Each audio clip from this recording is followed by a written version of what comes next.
목적, 이유입니다. 따라해 보십시오. 예수님이 오신 이유. 실존 철학자 키어케가르드는 인간에 대해서 말하기를 세 가지 유형이 있다 이렇게 말했습니다. 첫째는 거미와 같이 올가미를 놓아 남을 등쳐먹고 사는 사람이 있고요. 두 번째는 개미와 같이 자기만을 위해서 준비하는 이기적인 유형이 있고, 마지막 세 번째로는 남을 위해 희생하고 수고하는 꿀벌과 같은 유형이 있다 이렇게 얘기했습니다. 그런 것 같습니다. 세상 여러 종류의 사람이 있는데, 실상 우리 인생이라는 것은 어느 집에서 출생했고 어떻게 성장했고 어떤 학교를 다녔고 얼마나 돈을 많이 벌었고 하는 것보다도 더 중요한 것이 있는데, 그것은 어떤 목적을 가지고 살았으며 또 어떻게 살았으며 어떻게 죽었는가 하는 것이 훨씬 더 중요하겠습니다.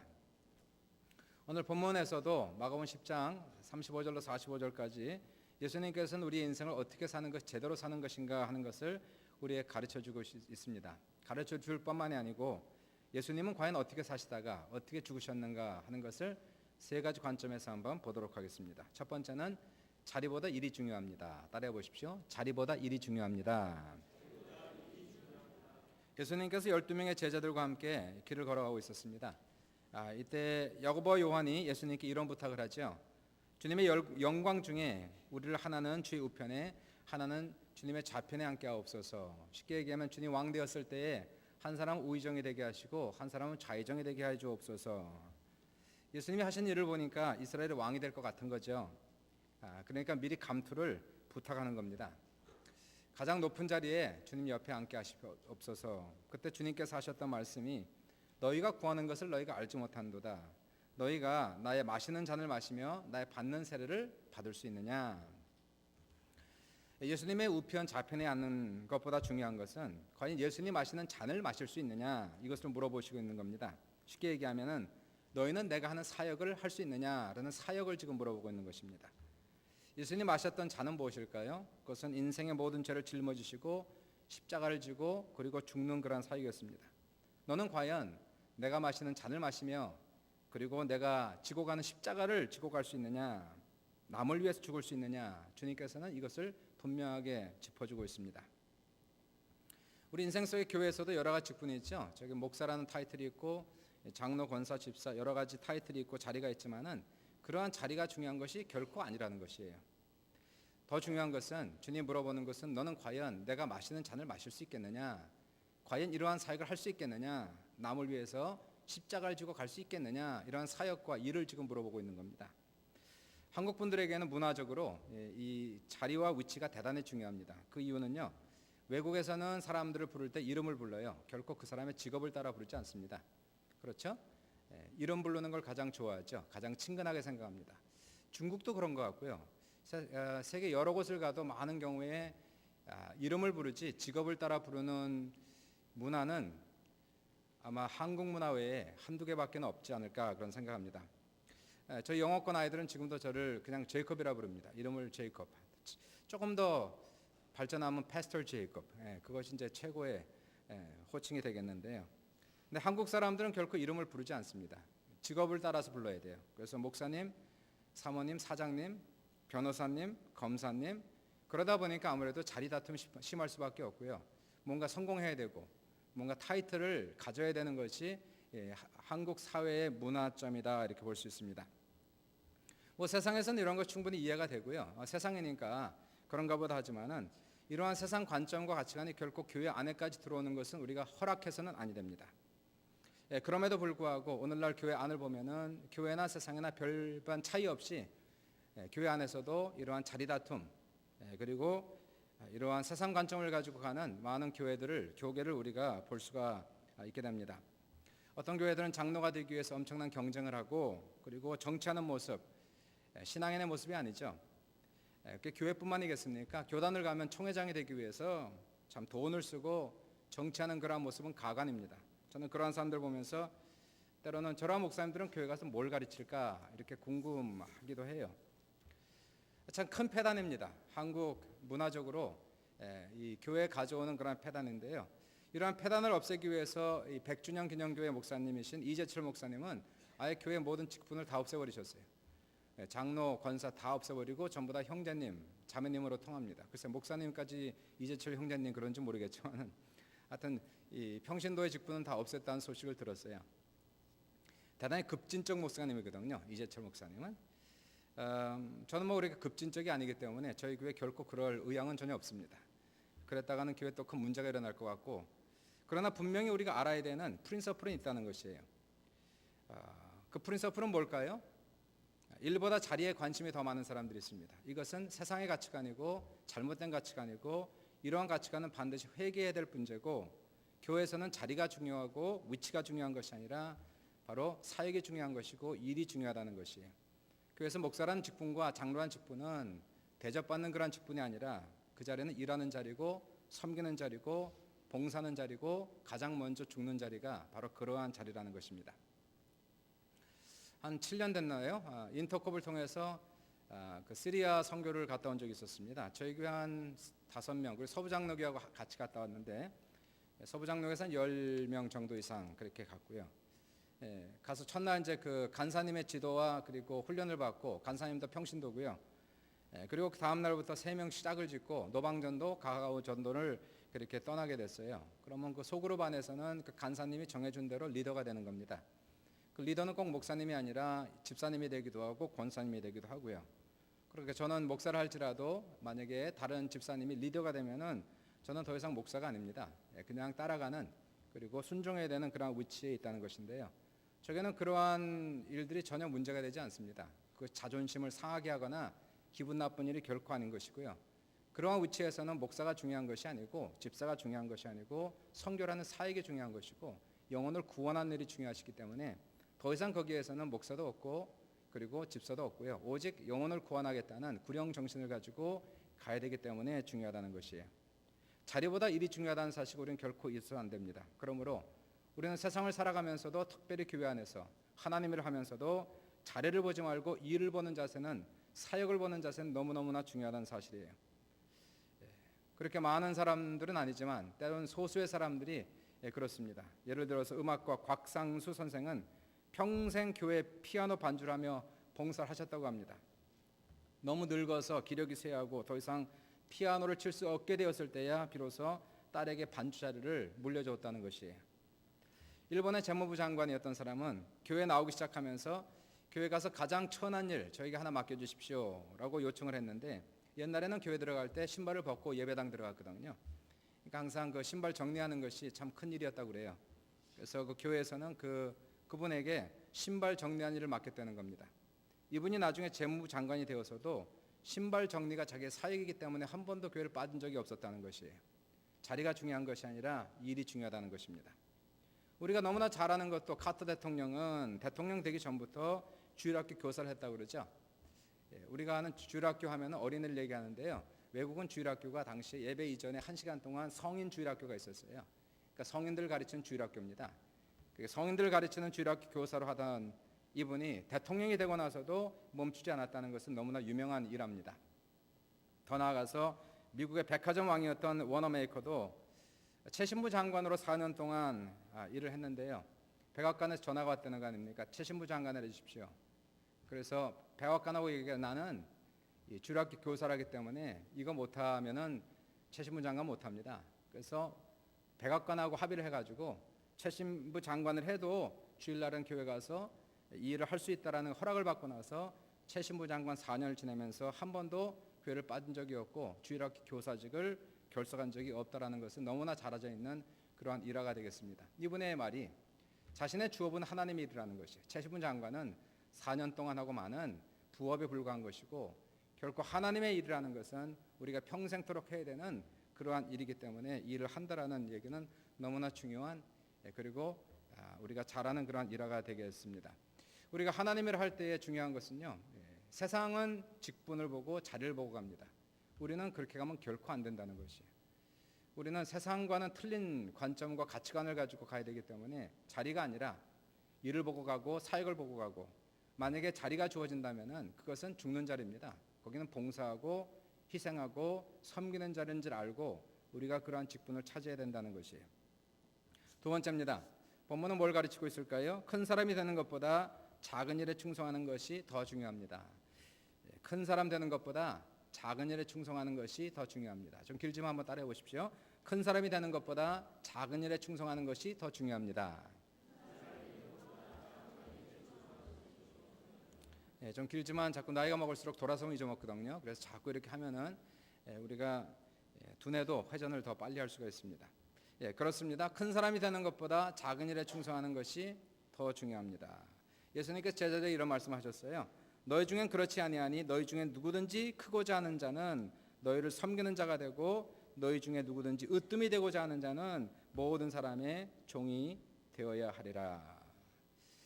우리가 세상을 살아가면서 반드시 피해야 되는 것이 있습니다. 많은 부와 많은 권력은 절대적으로 피해야 됩니다.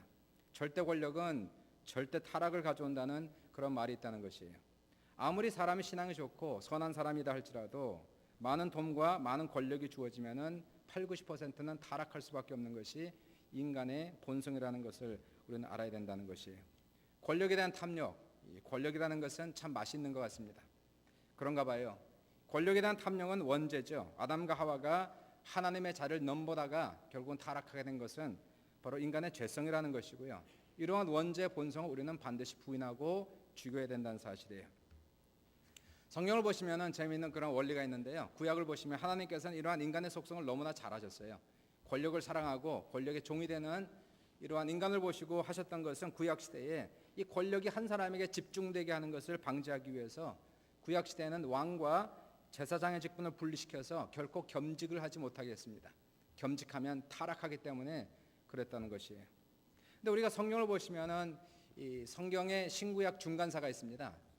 신약과 구약 사이에 한 400년조가 있는데 예수님이 오시기 전에 신구약 중간사를 보시면은 이스라엘에서는 왕과 제사장직을 임의로 사람 마음대로 그것을 겸직한 그런 모습들을 우리가 볼 수가 있게 돼요. 아니나 다를까 처음에는 순수한 뜻으로 했는지 모르겠지만은 결국은 이러한 자를 놓고 쟁탄전을 벌이고 전쟁하고 피비린내 나는 그러한 싸움을 하는 신구약 중간사를 우리는 볼 수가 있게 되는 것이에요. 주님이 오시기 한 65년 전에 이 살로메라고 하는 여왕이 있었습니다. 이분은 여자이기 때문에 제사장은 못하거든요. 그러니까 자기의 둘째 아들 아리스토블로스에게 제사장직을 맡기고 자기는 여왕직을 하고 있었어요. 그리고 이 살로메가 죽기 바로 직전에 자기의 왕권까지 두 번째 아들인 아리스토블로스에게 다 넘겨줍니다. 아리스토블로스가 왕이 되었고 그리고 제사장이 되었어요. 이 절대 권력자가 됐다는 것입니다. 여기에 불만을 품은 것이 누굴까요? 첫째 아들 힐카누스가 불만을 품게 되고 다른 왕들과 연합해서 자기 동생을 향해서 전쟁을 일으킵니다. 그리고 로마가 개입해서 이 문제를 해결해달라고 부탁을 하게 되죠. 로마의 폼페이 장군은 힐카누스의 요청을 받아들여서 이스라엘에 들어와서 아리스토블로스는 잡아가고 힐카누스를 대제사장으로 임명하고 그러나 이스라엘 나라를 로마의 속국으로 만드는 그러한 역사적 사건을 우리가 볼 수가 있게 됩니다. 권력에 대한 욕심이죠. 그 욕심 때문에 결국 이스라엘 독립국가가 로마의 속국이 되는 그런 모습을 우리가 보게 되는 것이에요. 권력 때문에 부모도 죽입니다. 자식을 죽입니다. 형제간에 쟁탈전이 벌어지고 전쟁이 나고 피비린내 나는 그러한 싸움을 보면서 수많은 돈과 권력이라는 것은 상당히 무서운 피해야 되는 그러한 자리인 것을 우리는 볼 수가 있게 돼요. 한국에 한참 지금 비평이 되고 있는 중에 하나가 목회자 세습에 대한 많은 비평이 있죠. 뭐 교회가 북한이냐, 김일성, 김정일, 김정은 3대 세습하듯이 뭐 무슨 목사가 자기 아들에게 세습하냐. 전 처음에는 그 이해가 잘 안 갔습니다. 세습 글쎄 뭐 아들도 가장 적합하고 능력이 있다면 세습이 가능하지 않을까 이렇게 생각했는데요. 한편 생각해 보니까 그게 아니더라고요. 이거는 세습은 안 되는 것이구나. 그걸 알게 되었습니다. 왜 그럴까요? 세습 자체가 문제가 아니라 돈과 권력이 문제가 된다는 것이에요. 작은 교회, 어려운 교회는 세습하는 경우가 없습니다. 농촌교회, 어촌교회 아버지가 아들에게 그 교회를 물려주고 평생 고생해라 저는 한 번도 본 적이 없어요. 그렇게 물려주는 아버지도 없고 물려받는 자식은 없습니다. 만약에 정말로 그렇게 어려운 농촌교회, 어촌교회를 아버지가 자식에게 물려줬다면 신문에 대서특필하고 그리고 칭찬했을 거예요. 문제는 세습은 어디 드러나고 있느냐 하면 안정되고 크고 돈 많고 권력 있는 교회들이 세습을 한다는 것이에요. 바로 당회장이라고 하는 그 자리는 권력의 자리입니다. 그리고 돈의 자리이기 때문에 세습을 하고 있다는 것이에요. 이러한 세상적인 가치관, 세상에서는 충분히 있을 수 있는 얘기고 우리가 이해할 수 있지만은 이러한 세상적 가치관이 만약 교회까지 들어와서 교회에서도 그런 일이 일어난다면 한국 교회는 결코 미래는 없다는 사실이에요. 우리는 높은 자리를 찾아가면 결코 안 된다라고 성경은 말씀하고 있습니다. 낮은 자리 그리고 작은 일에 충성하는 사람이 될 것을 성경은 우리에게 말씀하고 계시고, 하나님은 그러한 사람을 찾으시고 그러한 사람을 높여주신다라고 성경은 말해요.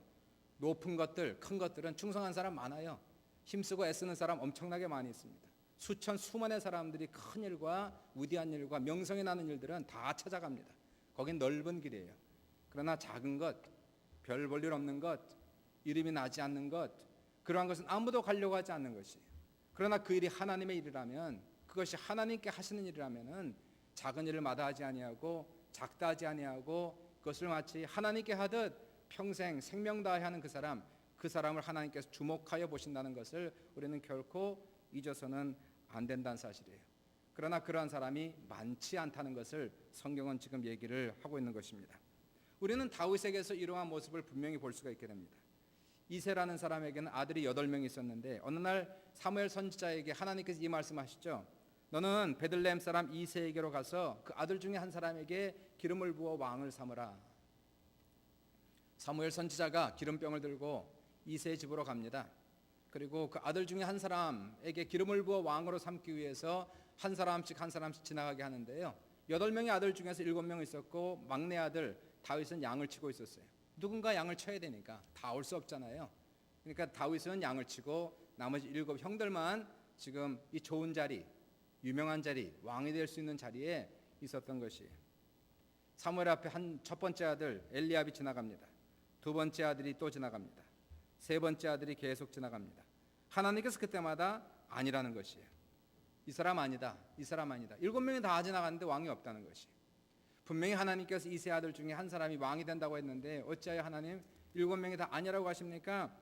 그래서 아버지 이새에게 물어보죠. 이게 다 답니까? 이새가 말하기를 아직 말자가 남았는데 걔는 지금 양을 지키나이다. 사무엘 선지자가 빨리 그 사람을 데려오라. 그래서 다윗이 헐레벌떡 들어오죠. 젊은 아이였어요. 청년이었어요. 다윗이 들어오는데 하나님께 사무엘에게 얘기합니다. 이 사람이 왕이니 그에게 기름을 부어 왕을 삼으라. 이 다윗의 장점이 있습니다. 물론 다윗의 많은 실수도 있지만은 다윗은 그러한 자세를 가지고 살았다는 것이, 형들에게 좋은 자리 보내드리고 왕이 될 수 있는 그러한 자리 보내드리고 누군가 양은 쳐야 되니까 그 양을 치기 위해서 가장 낮은 자리로 내려갔던 바로 그 사람이 다윗이었어요. 하나님은 행위만 보는 것이 아니라 우리의 자세를 보시거든요. 우리의 동기를 보시거든요. 어떠한 마음으로 저희를 하고 있는지, 겸손한 자세로, 낮은 자세로, 종 같은 마음으로 하는지, 아니면 명성을 얻기 위해서 저희를 하고 있는지 하나님은 다 일일이 일거수일투족까지 그 사람의 마음 상태를 다 읽고 계신다는 사실을 우리는 결코 잊어서는 안 됩니다. 하나님 뭘 보실까요? 아무도 가지 않는 것, 아무도 찾지 않는 것, 그러나 그 일이 정말 하나님의 일이라면 내 생명을 바쳐서 죽는 그날까지 최선을 다하겠다라고 가는 그 사람을 하나님께서 높여주시는 그런 모습을 우리는 보게 됩니다. 미드라시에 이런 말이 있죠. 미드라시는 성경은 아닌데요, 마치 탈무드하고 약간 비슷한 그런 책입니다. 다윗이 양을 칠 때 남다른 데가 있었대요. 양을 세 종류로 구분을 했는데 하나는 병든 양, 두 번째는 어린 양, 세 번째는 건강한 양, 이렇게 양을 나누어 가지고요. 풀을 보고 갓 피어난 아주 연한 풀은 병든 양들에게 먹였답니다. 그리고 보통 풀은 어린 양들에게 먹였고요. 그리고 억센 풀이 있으면은 건강한 양들에게 먹게 했답니다.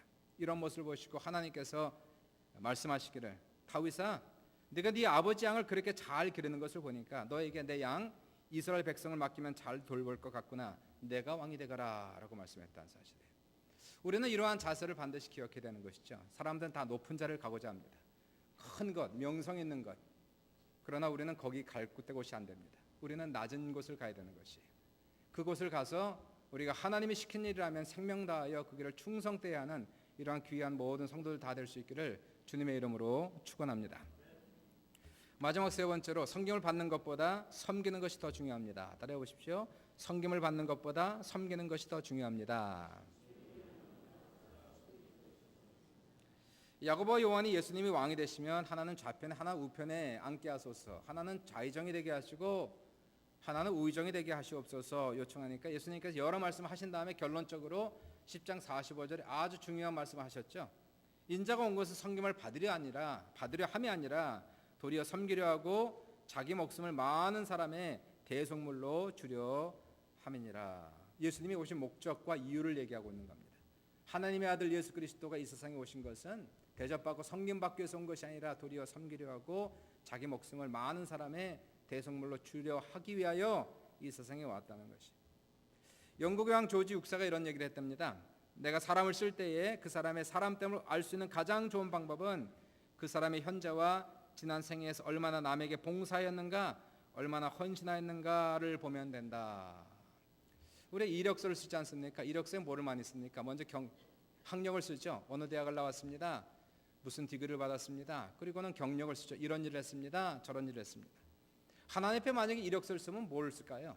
우리 학력을 쓰면 하나님께서 야 좋은 대학 나왔구나 쓸만하다 그러겠습니까? 아니면 무슨 큰 일을 했으면 야 너 굉장한 일 했구나 내가 쓸만하다 그러겠습니까? 하나님은 그런 걸 보는 게 아니죠. 하나님께서는 바로 우리의 과거의 삶 속에서 보이지 않는 그곳에서 내가 누구를 위해 살았는지, 누구를 위해서 봉사했는지, 바로 그러한 봉사 속에서 얼마나 기뻐했는지, 얼마나 감사했는지 그러한 모습을 보고 하나님의 종으로 쓸 것이냐 말 것이냐를 하나님께서 결정하신다라고 얘기하는 것입니다. 세계 2차 대전 당시에 굶주리고 가난한 소녀가 하나 있었는데요. 길거리에서 굶어 죽을 지경까지 가난하고 굶었다고 합니다. 불쌍한 그 소녀가 유니세프에서 국제연합아동보호소죠. 거기에서 제공하는 빵을 먹으며 살았고 그렇게 성장을 했는데 이 소녀가 성장해서 크게 성공하게 됐는데요. 바로 여자가 누구냐 하면 미국의 세계적인 연기자인 오드리 헵번이 됩니다. 오드리 헵번은 유니세프에서 자기가 도움을 받은 것을 평생 잊지 않았어요. 그리고 생명처럼 사랑했고 그리고 귀하게 생각했습니다. 자신을 도와준 자신을 살민 생명의 기관이었기 때문에 그래요. 그래서 이분이 젊었을 때에는 아주 세상에서 가장 유명한 연기자로 가장 미모의 여인으로 유명세를 날렸지만 집에서는 가장 평범한 주부로 가장 평범한 어머니로 그리고 이제 나이가 들어서 자녀들이 출가한 다음에는 유니세프에 가서 수많은 굶주린 아이들 아프리카에 가서 그들을 안아주고 섬겼던 그러한 삶을 살다가 그리고 인생을 떠나게 돼요. 오드리 헵번이 얘기했던 것이 있죠. 절망의 늪에서 나를 구해준 분들을 위하여 이제 내가 봉사할 차례입니다. 그리고 그는 늘 굶주린 아이들 섬기고 살았고요. 오드리 헵번은 배우로도 유명하죠. 미모로도 유명합니다. 그러나 오드리 헵번의 가장 지금까지 기억에 남는 것은 참 그러한 높은 명성을 가졌음에도 불구하고 그 모든 것 다 내려놓고 마지막 인생에서 가장 낮고 천한 사람들을 위하여 자신의 삶을 헌신한 이 사람의 인격, 그것을 지금 모든 사람들이 기리고 그리고 기억하는 그런 모습을 보게 됩니다. 우리는 얼마나 소유했는가? 참 사람들은 그걸 봅니다. 뭔가 부자면은 괜찮아 보이고요. 가난하고 옷이 좀 그러면 남루해 보이면은 사람들을 사람 취급하지 않는 것이 사회죠. 그건 사회입니다. 그러나 교회는 그래서는 안 된다는 것이에요. 얼마나 소유했는가를 보고 사람을 평가한다. 만약에 그러한 생각과 그러한 가치관이 교회 안에 있다면은 교회의 모습을 잃은 겁니다. 신앙의 모습을 잃었다는 것이에요. 우리는 얼마나 소유했는가? 그게 중요한 것이 아니라 우리가 가지고 있는 소유를 누구를 위하여, 섬김을 위하여 얼마나 사용했는가, 그것으로 그 사람의 됨됨이가 결정된다는 사실이에요. 윌리엄 바클레이가 그런 얘기했죠. 하나님은 버는 돈을 계산하지 않으시고 쓰는 돈을 계산하신다. 미국 텍사스에 아주 엄청난 갑부가 있었답니다. 돈이 너무너무 많았대요. 움켜쥐고만 살았던 노랭이가 있었답니다. 그 부자가 죽을 때 식구들이 물었대요. 아버지 마지막 소원이 뭡니까? 그 아버지가 대답하기를 내가 죽거든 관을 황금으로 만들어서 묻어달라. 그 소원대로 금으로 관을 만들어 갖고 시체를 그 속에 넣어서 파묻어 줬답니다. 그 시체는 안 썩었을까요? 썩었습니다. 황금관에 시체가 들어갔다고 그 사람이 훌륭한 사람이 됐습니까? 위대한 사람이 됐습니까? 그 사람 평생토록 노랭이라는 그러한 소문을 듣고 살았어요. 차라리 그 돈을 가지고 마지막 주님을 위해 쓰든지 양로원을 건설하든지 고원을 기증했더라면은 그 사람 모든 수많은 사람들이 감사했을 것이고 동상이라도 하나 만들어서 그 사람의 이름을 기억했을 것이지만은 이 사람은 영원히 사람들에게 손가락을 당하는 그러한 사람으로 기억되고 있다는 것이에요. 사람은 얼마나 가지고 있는가? 세상은 그것이 다 평가 기준입니다. 얼마나 사회 성공했는가? 얼마나 큰 집을 살고 얼마나 좋은 차를 타고 다니는가? 이것이 가치 기준이기 때문에 사람들이 그것을 향해서 줄곧 달려가는 것이에요. 우리는 거기에 속으면 결코 안 된다는 것입니다. 그것은 우리에게 주신 하나님의 축복이고 우리가 하나님의 영광을 쓰는 도구일 뿐이지 그것을 가지고 사람을 평가한다든가 그것이 사람의 인격을 정하는 그런 것은 결코 아닌 것이고요. 오히려 사람이라는 것은 내가 지금 현재 많든지 적든지 하나님께 주신 것을 가지고 내가 누구를 위해 쓰고 있으며 어떻게 쓰고 있는가로 그 사람의 신앙이 결정되고 인격이 결정된다는 사실이에요. 성경을 보니까 재밌는 일이 있죠. 벳세다 들녘에서 5천 명 정도가 예수님의 말씀을 듣기 위해서 모였습니다. 어린아이까지 합하면 부녀까지 합하면 거저 15,000, 2,000명이 모여서 주님의 말씀을 듣고 있었는데요. 3일이 지났어요. 광야입니다. 식당도 없고 모든 사람이 배가 고팠습니다. 그때 어린아이 하나가 예수님께 오병이어를 가지고 오죠. 떡 5개와 물고기 2마리를 가져다가 주님 얼마 안 되지만은 주님 쓰십시오. 2만 명이 모였는데 오병이어를 어떻게 써요? 그런데 예수님께서는 어떻게 합니까? 오병이어에 주님께서 축복해 주시고 나누어 주기 시작하니까 5천 명 아니 2만 명이 다 배불리 먹고 12광주리가 남았더라라고 성경은 얘기하고 있습니다. 저는 거기에서 생각할 것이 과연 그 2만 명이 되는 사람들 중에서 음식을 가지고 온 사람이 어린아이 하나밖에 없었을까요? 어떤 사람은 스낵을 가져왔을 것이고 어떤 사람은 과일을 가져왔을 것이고 이 사람 저 사람 다 자기의 먹을 것은 다 챙기고 가져왔을 텐데 주님께 드린 아이는 한 사람밖에 없었다는 사실이에요. 내 주머니에 있는 것은 내 것으로 끝나는 겁니다. 그것은 썩는 것이에요. 그러나 주님의 손에 올려드린다면 그리고 다른 사람을 살리는 것으로 그 재물을 쓴다면 그것은 그냥 재물의 값이 아니라 영혼을 살 수 있는 그런 가치도 나온다는 것을 우리는 기억을 해야 된다는 것입니다. 극동방송국의 김정한 목사님 계시죠? 이분이 심호하시던 교회가 수원 중앙침례교회인데요. 그 교회는 앞에 가면은 그 교회 바로 앞에 빌딩에 지하실에 술집이 있답니다. 그래서 예배를 드리고 나오면은 가장 먼저 보이는 것이 번쩍번쩍하는 술집 네온 사인이 요란하게 돌아가는 것이 보이고요. 하나님 앞에 예배를 잘 드리고 은혜 받고 돌아오면은 가장 처음에 눈에 띄는 것이 요요만 여자 모습이 눈에 띄어서 시험들 만한 그러한 일이랍니다.